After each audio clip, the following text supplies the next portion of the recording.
Supreme court के लिए परीक्षा की घड़ी है। परीक्षा की घड़ी इसलिए है कि जो अभी सरकार ने वक्फ कानून में संशोधन किया है उसके खिलाफ 1 दर्जन से ज़्यादा याचिकाएं फाइल हो गई हैं, 1 दर्जन से ज़्यादा पीआईएल फाइल हो गई है। और पीआईएल कोई सामान्य व्यक्ति ने नहीं किया है। कांग्रेस के सांसद इमरान प्रतापगढ़ी ने किया है, मोहम्मद जावेद ने किया है, ओवैसी साहब ने किया है, अरशद मदनी जी ने किया है, अमानुल्लाह खान ने किया है। ऐसे 1 दर्जन से ज़्यादा पीआईएल फाइल हुई हैं। और कल सिब्बल साहब और सिंघवी साहब ने सीजेआई साहब से रिक्वेस्ट किया कि इन पे तत्काल सुनवाई की ज़रूरत है, तो हो सकता है 2-3-4 दिनों में इस पर सुनवाई हो जाए। अब सवाल यह है कि सुप्रीम कोर्ट में पीआईएल तो फाइल होती रहती है, मैं भी करता रहता हूं, तो फिर ये परीक्षा की घड़ी कैसे है? परीक्षा की घड़ी ऐसे है कि ये 1995 वाले कानून को जब मैंने सुप्रीम कोर्ट में चैलेंज किया था, उस समय सीजेआई थे चंचूड़ साहब, उनके साथ बैठे थे जस्टिस सूर्यकांत, वो अभी कुछ दिनों के बाद वो भी सीजेआई बन जाएंगे। उस समय चंचूड़ साहब ने हमसे कहा था कि आप ये बताओ कि आपकी कितनी जमीन पे वक्फ बोर्ड ने कब्जा कर लिया है। आप सीधे सीधे सुप्रीम कोर्ट क्यों आ गए? हाई कोर्ट भी जा सकते थे। उन्होंने कहा कि पहले ये एस्टेब्लिश करिए कि इस कानून के कारण आपको क्या नुकसान हो रहा है, आपका कौन सा फंडामेंटल राइट वायलेट कर रहा है। तो मैंने कहा साहब, जब अगर पर्सनल नुकसान हो तो फिर पीआईएल किस बात की? पीआईएल का तो मतलब ही होता है पब्लिक इंटरेस्ट लिटिगेशन। हमारा कोई पर्सनल इंटरेस्ट लिटिगेशन थोड़ी है, कोई हमारी खुद की जमीन थोड़ी गई। हमारी जमीन अगर कब्जा होती तो मैं हाई कोर्ट जाता, कहीं और जाता। चूंकि ये कानून पूरे देश का है, संसद का बनाया हुआ है और पूरे देश में जमीनों पे कब्जा हो रहा है, इसलिए मैं सुप्रीम कोर्ट आया हूं। मैंने एक लिस्ट बनाई थी कि देश भर में वक्फ बोर्ड ने कितनी जमीनें कब्जा किया है। हालांकि उस समय मेरे पास जो लिस्ट थी वो 10 लाख एकड़ की थी। हमें यही पता था कि भारत में 10 लाख एकड़ जमीन पे वक्फ बोर्ड ने कब्जा किया हुआ है। और अभी जब ये कानून बदल रहा था तब पता चला कि नहीं, ये तो 40 लाख एकड़ हो चुका है। तो हमारे पास जितनी जानकारी थी उस समय, वो जानकारी मैंने एक नोट्स बना के कोर्ट के सामने रखना चाहा। तो चंचूड़ साहब ने मुझे वो नोट्स भी नहीं पढ़ने दिया। उन्होंने कहा, not a single word mister Upadhyay, एक शब्द आप नहीं बोल सकते, हम नहीं सुनेंगे आपको। अंत में मैंने मजबूर होकर अपनी पीआईएल वापस लिया और मैं फिर दिल्ली हाई कोर्ट गया। अगले ही सप्ताह दिल्ली हाई कोर्ट ने नोटिस जारी किया, सरकार को नोटिस जारी हुआ। उसके बाद देश के अलग अलग हाई कोर्ट में पीआईएल फाइल होना शुरू हुई। कुल मिला के 120 पीआईएल इस समय पूरे देश में अलग अलग हाई कोर्ट में चल रही है। और उसके बाद फिर सरकार संशोधन लाई, जेपीसी बना, आगे क्या क्या हुआ आपको पता है, उसको बताने की जरूरत नहीं है। अब सवाल यह है कि मैंने भी वक्फ एक्ट को चैलेंज किया था और इस समय ओवैसी साहब, इमरान प्रतापगढ़ी, मोहम्मद जावेद साहब ने भी वक्फ एक्ट को चैलेंज किया। मैंने 1995 वाले को चैलेंज किया था। इस समय इन लोगों ने जो 1995 वाले में संशोधन हुआ है उसको चैलेंज किया है। लेकिन बात वही है। तो क्या अब सुप्रीम कोर्ट जो सवाल हमसे पूछा था वही सवाल मोहम्मद जावेद, असउद्दीन ओवैसी, अमानुल्लाह खान, मौलाना अरशद मदनी, इमरान प्रतापगढ़ी के वकीलों से पूछेगी क्या? क्योंकि सवाल हमसे पूछा था कि आपकी कितनी जमीन पे वक्फ बोर्ड ने कब्जा किया, तो ये सवाल तो पूछना चाहिए जावेद साहब से, ओवैसी साहब से, अमानुल्लाह खान, अरशद मदनी से कि आप ये बताओ कि आपकी कितनी जमीन को सरकार ने अब तक ले लिया। पहले तो ये पूछना चाहिए ओवैसी जी से, मदनी जी से, इमरान प्रतापगढ़ी से कि आपके पूर्वजों ने कितनी जमीन वक्फ किया है, पहले तो ये बता दो। और जो आपके पूर्वजों ने जमीन वक्फ किया है उसमें से कितनी जमीन नए कानून के बाद सरकार ने कब्जा कर लिया। सवाल यह भी होना चाहिए कि क्या सांसद संसद के द्वारा बनाए गए कानून को सुप्रीम कोर्ट में चैलेंज कर सकता है क्या? क्योंकि सांसद संविधान की शपथ लेता है और वो कहता है मैं संविधान के अनुसार कार्य करूंगा और संविधान के अनुसार पार्लियामेंट में कानून बना। तो क्या सांसद को पीआईएल फाइल करने का अधिकार है क्या सुप्रीम कोर्ट में? और दूसरा, क्या सांसद को वकालत करने का अधिकार है क्या? क्योंकि सिब्बल साहब भी वकील हैं और सिंघवी साहब भी वकील हैं।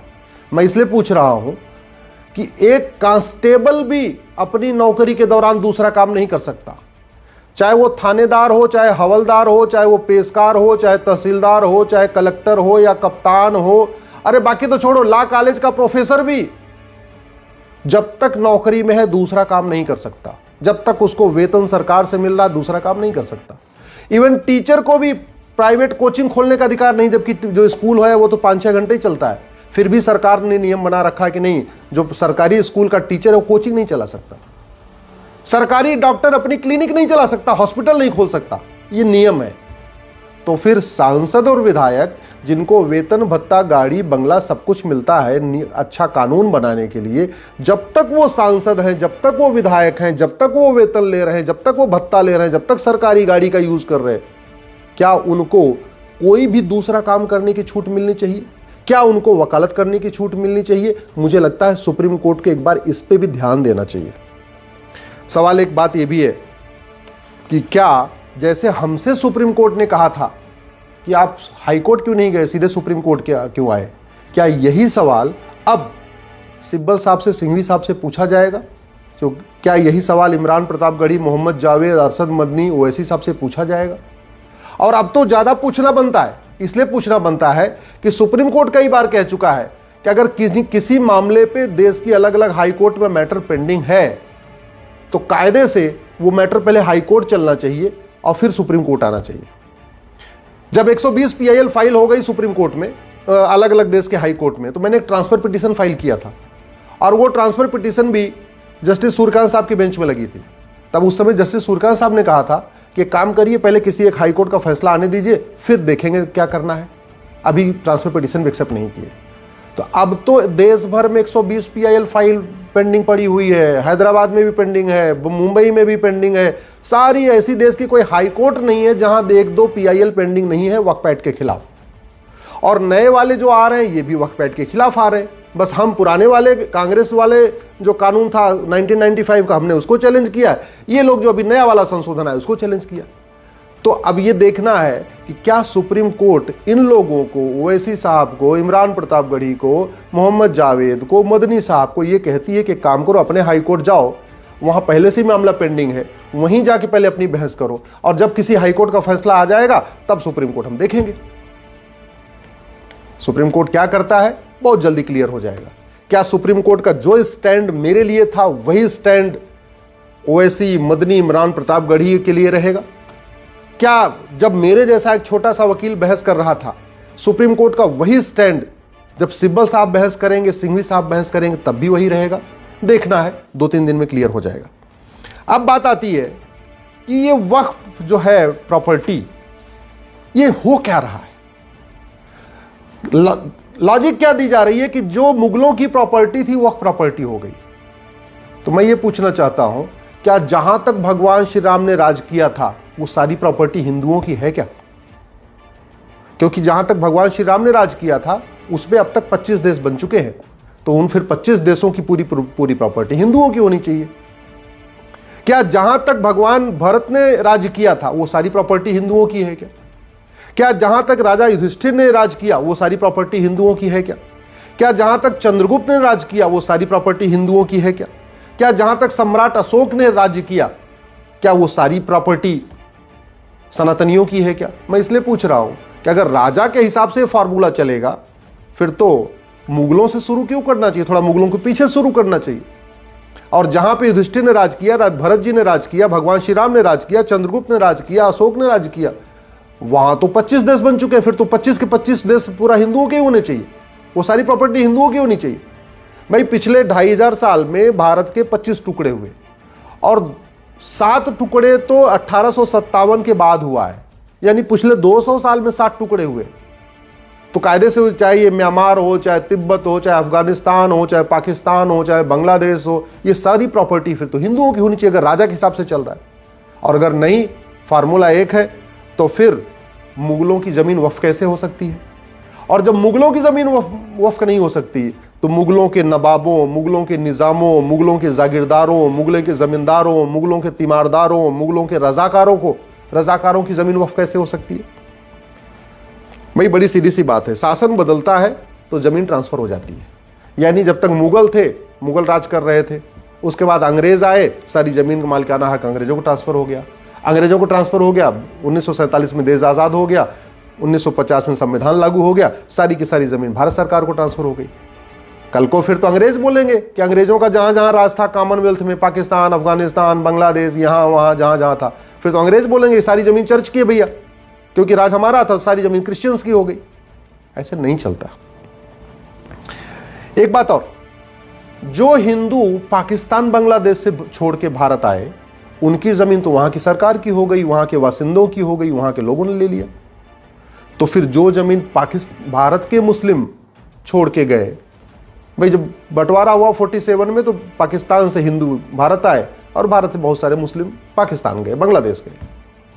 तो जब वहां से जो लोग छोड़ के आए, सिंध से, लाहौर से, ननकाना साहब से, बाकी जगहों से, वो जमीन हिंदुओं की नहीं है, वो जमीन मंदिरों की नहीं है, तो यहां जो लोग छोड़ के गए थे, चाहे परवेज मुशर्रफ गए या जो भी गए, उनकी जमीन वक्फ की कैसे हो सकती है? फिर तो वो जमीन या तो मंदिरों की होनी चाहिए, या तो उनके पड़ोसियों की होनी चाहिए, या तो सरकार की होनी चाहिए। एक बात और, 1950 में टोटल वक्फ बोर्ड के पास प्रॉपर्टी थी मात्र 50,000 एकड़, यानी 500 साल के मुगलों के शासन और 200 साल के अंग्रेजों के शासन, कुल 700 साल के शासन में वक्फ प्रॉपर्टी थी मात्र 50,000 एकड़। अब आज के समय में वक्फ प्रॉपर्टी है लगभग 40 लाख एकड़। इसके पहले के वीडियोस मैंने 10 लाख एकड़ बोला है, लेकिन वो मेरी भूल थी, क्योंकि हमें 10 लाख एकड़ की ही जानकारी थी।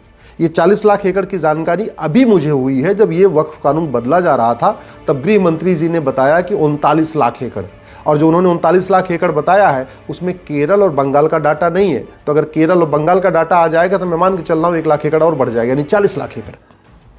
और वैसे भी जब 1950 के पहले तक की जमीन थी, उसके पहले भी कानून चल रहे थे। ये सिविल प्रोसीजर कोड तो 1858 में बन गया था, तो अगर जिन लोगों को वक्फ करना था, जमीन दान करना था, वो सिविल प्रोसीजर कोड का पालन करते।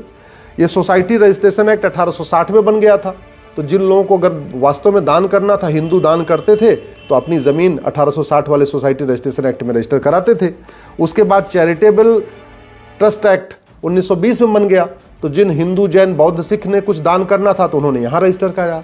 मुझे समझ में नहीं आ रहा है, हिंदू, जैन, बौद्ध, सिख सब लोगों ने अपनी जमीन को ट्रस्ट एक्ट में रजिस्ट्रेशन कराया, ये 1920 वाले में, सोसाइटी रजिस्ट्रेशन एक्ट में 1860 वाले में रजिस्ट्रेशन कराया, सिविल प्रोसीजर कोड 1858 का था, इसको फॉलो किया। तो मुस्लिम्स ने क्यों नहीं किया? सब अंग्रेजों का कानून फॉलो कर रहे थे, मुस्लिम्स क्यों नहीं कर रहे थे?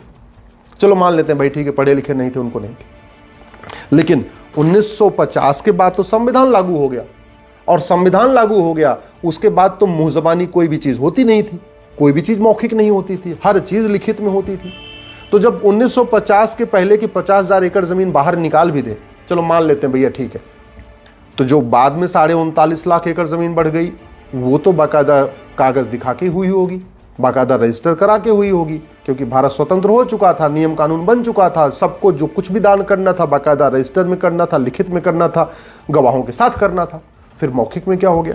इसलिए मेरा मानना है अब समय आ चुका है, इन विषयों पे चर्चा हो, गंभीरता के साथ चर्चा हो। और इसलिए मैं कहता हूं वक्फ एक्ट में संशोधन नहीं होना चाहिए, वक्फ एक्ट पूरा का पूरा खत्म होना चाहिए। 1 नेशन 1 चैरिटी कोड होना चाहिए, 1 नेशन 1 प्रॉपर्टी कोड होना चाहिए, 1 नेशन 1 एंडाउमेंट कोड होना चाहिए।